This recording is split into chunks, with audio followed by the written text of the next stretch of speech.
देखिए अमीर जी, अभी दीपावली का पर्व बीता है और गोस्वामी तुलसीदास जी ने रामचरितमानस में उत्तरकांड में लिखा है कि राम राज बैठे त्रिलोका, हर्षित भय गए सब शोका, बैरू न कर काहू संग कोई, राम प्रताप विषमता खोई। ये गोस्वामी तुलसीदास जी का राम राज था, जिसका तसव्वुर उन्होंने किया था। लेकिन भारतीय जनता पार्टी अमीर जी आजकल क्या कर रही है, माननीय मुख्यमंत्री जी आजकल क्या कर रहे हैं, क्योंकि गोस्वामी तुलसीदास जी ने लिखा है कि बैरू ना कर काहू संग कोई, राम प्रताप विषमता खोई। यानी कि भगवान राम के गद्दी पर बैठते ही लोगों के मनों की कुटिलताएं दूर हो गईं, सबके दुख दूर हो गए, लोगों ने आपस में झगड़ना छोड़ दिया। राम के बारे में हमें पता है, राम के बारे में देश को भी पता है। फराज साहब, राम की जानकारी आप जरूर दीजिए, लेकिन आगे दीजिएगा, लेकिन अभी मेरे प्रश्न का जवाब दीजिए। हमें पता है राम, भगवान राम की क्या महत्व है।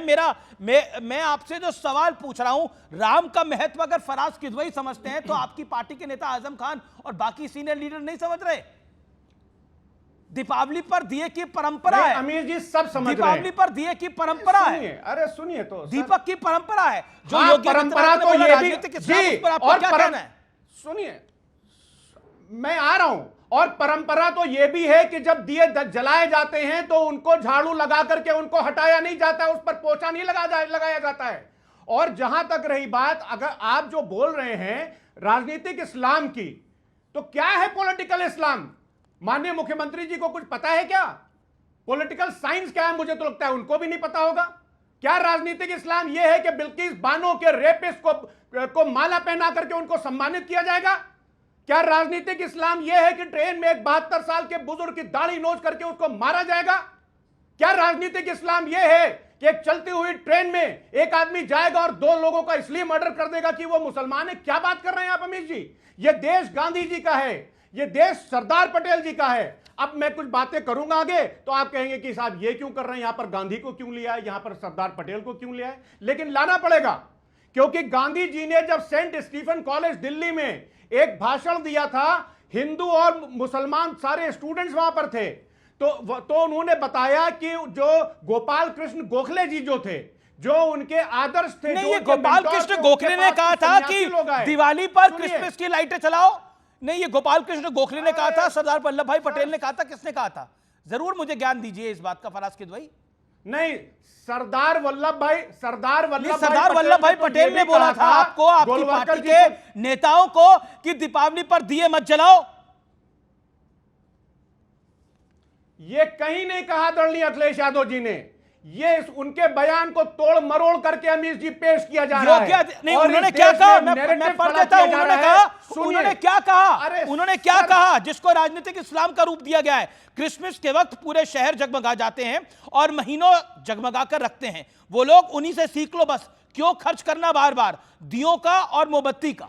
खर्चा बता रहे हैं दियों का और मोमबत्ती का। और योगी आदित्यनाथ ने जवाब दिया, उन्होंने कहा दीप जलाने की आवश्यकता क्या है? यानी उनको दीपावली से नफरत है। उन्हीं के लिए कहा गया है कि गद्दी विरासत में मिल सकती है, बुद्धि नहीं। ये योगी आदित्यनाथ के शब्द है कि गद्दी तो विरासत में मिली, बुद्धि नहीं मिल पाएगी। अरे साहब, नहीं, इस पर भी जवाब ले लीजिए। एक लाइन मैं पढ़ देता हूं। करनी पड़ती है सियासत जमी पर मेहनत, मठ और मजारों में विरासत का चलन होता है। आप एक बात समझिए अमीर जी, आदरणीय अखिलेश यादव जी ने यह साबित कर दिया है, जब उन्होंने 5 साल की हुकूमत इस प्रदेश में की थी, उन्होंने इंटरनेशनल क्रिकेट स्टेडियम बना करके यह दिखा दिया कि जो भारतीय जनता पार्टी की सरकारें रही हैं, चाहे वो केंद्र में रही हो चाहे स्टेट में रही हो, आज तक जो काम वो नहीं कर पाए वो हमने किया। आदरणीय अखिलेश यादव जी ने यू मेड योर पॉइंट। अब आपको काफी देर हो गई। डॉक्टर अजय आलोक, उत्तर प्रदेश को waiting from long. Okay, you made your point sir. Okay, doctor Ajay Alok, आप तक मेरी आवाज आ रही है? हाँ, आ रही है जी। राजनीतिक इस्लाम एक नए शब्द का इजाद करा है भारतीय जनता पार्टी ने और योगी आदित्यनाथ ने। भाई, कोई नया शब्द नहीं है। राजनीतिक इस्लाम कोई नया शब्द नहीं है। जिनको लगता हो उनको, उनकी बुद्धि पे मुझे तरस आता है। आप ये बताइए, सबसे पहले मुसलमान यहाँ पे उतरे हमारे दक्षिण के राज्यों में, केरला में सबसे पहले उतरे। केरला में उन्होंने मस्जिद बनाने की इजाज़त मांगी, एक मस्जिद बनी और उसके बाद फैलते चले गए। आप लगातार अरब के इन्वेजन देख लीजिए, कैसे राजनीतिक इस्लाम का उदय हुआ प्रॉफिट जी के बाद। एक के बाद एक खूनी कत्लेआम करते हुए इस्लाम आगे बढ़ता गया, इस्लामिक शासक बढ़ते गए, इस्लामिक राज्य बनते गए। तो राजनीतिक इस्लाम कौन सी नई बात है? और भारत के संदर्भ में अगर आप ला के आज देखिए तो हमारे 200 जिलों से ज़्यादा की डेमोग्राफी बदल चुकी है। ये राजनीतिक इस्लाम नहीं है तो क्या है? आप इवन यह याद कीजिए, जब भारत का विभाजन धार्मिक विषयों पे हुआ था और हम हिंदुस्तान और पाकिस्तान बना बीच में, तब भी एक लाइन ऑफ कॉरिडोर हमेशा चाहते थे ये लोग कि ईस्ट पाकिस्तान और वेस्ट पाकिस्तान के बीच में हमेशा जाने का रास्ता दीजिए। उस वक्त भी राजनीतिक इस्लाम था। अगर राजनीतिक इस्लाम नहीं होता तो भारत पाकिस्तान का विभाजन क्यों होता मेरे भाई? इस्लाम हमेशा ताकत के दम पर अपने धर्म को स्वावलंबन करने वाले, अपने धर्म को फैलाने वाले रहे हैं। क्रिश्चियनिटी में भी यही रहा है। एक ही धर्म है जिसने ताकत के दम पे कभी अपने आप को नहीं बढ़ाया, वो हिंदू है। ये सच्चाई है ये। और आज जो भारत में खेल चल रहा है, चाहे वो मेरे बिहार में हो, किशनगंज, पूर्णिया, अररिया, सब जगह की डेमोग्राफी बदल रही है। 80% मुसलमान कहाँ से हो गए भाई? पश्चिम बंगाल में जाइए, मिदनापुर में, 24 परगना में, मुर्शिदाबाद में 70% मुसलमान, 75% मुसलमान कहाँ से हो रहे हैं? लाला के बांग्लादेशियों को बसा रहे हैं। तो राजनीतिक इस्लाम नहीं है तो क्या है? एक धीरे धीरे कॉन्स्टेंट एंडेवर जब इनका पढ़िएगा, 2047 भारत एक इस्लामिक राष्ट्र, एक सब्सक्रिप्शन आया था, उसमें साफ लिखा हुआ था कि डेमोग्राफी जिस दिन 40% हो गई, भारत इस्लामिक राष्ट्र होगा। ये धर्म के साथ साथ ये राजनीतिक तरीका भी है कि राजनीतिक शक्ति तभी आएगी जब हमारे नंबर्स बढ़ेंगे, क्योंकि हमारा डेमोक्रेसी का खेल है भाई। डेमोक्रेसी भी तभी तक है जब तक यहाँ हिंदू है। नहीं, पर योगी इस्लामिक राष्ट्र बनेगा, डेमोक्रेसी खत्म, जय स्वाहा। पर योगी आदित्यनाथ उत्तर प्रदेश के सीएम हैं, उन्होंने क्या कहा? उन्होंने बोला राजनीतिक इस्लाम की कहीं चर्चा नहीं होती। जिसने आस्था पर कुठाराघात किया है, वो फर्दर कहते हैं, अब वो उसी के आगे आके कहते हैं कि दीप जलाने की आवश्यकता क्या है, जो क्योंकि वो अखिलेश यादव को रेफर कर रहे हैं, यानी उनको दीपावली से नफरत है। उन्हीं के लिए कहा गया है ना कि गद्दी विरासत में मिलती है, बुद्धि नहीं।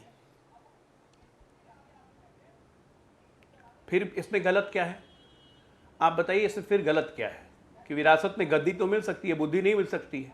इस हिंदुस्तान में रह के दीपावली जैसे त्योहार पे कोई कहेगा कि दीप क्यों जला रहे हो, मोमबत्ती क्यों जला रहे हो, तो उसको आप क्या कहेंगे? बहुत बुद्धिमान व्यक्ति कहेंगे, या ये कहेंगे कि घर में बुद्धि छोड़ के आए हो? भाई, प्रेसिडेंट ट्रंप व्हाइट हाउस में दिए जला रहे हैं। अखिलेश यादव जी को हिंदुस्तान में दिए और मोमबत्ती जलाने से प्रॉब्लम है। मतलब अजीब हालत है। ये मुस्लिम तुष्टीकरण की इंतहा है। भाई मैं पूछना चाहता हूं, मुसलमानों को मैं जानता हूं वो भी दिए जला लेते हैं, क्योंकि ये भारत की परंपरा है। इस तरह के बयान तो डैमेजिंग है ना। इससे कोई लाभ तो नहीं होने वाला आपको या फिर आपके गठबंधन को। मुझे नहीं लगता कांग्रेस भी डैमेजिंग नहीं है। आप नहीं समझ रहे हैं। मुश्किल होगा। एक सेकेंड, ना ना ना ना ना ना ना ना ना, अमीर जी इसके राजनीतिक मतलब समझिए। डैमेजिंग नहीं है।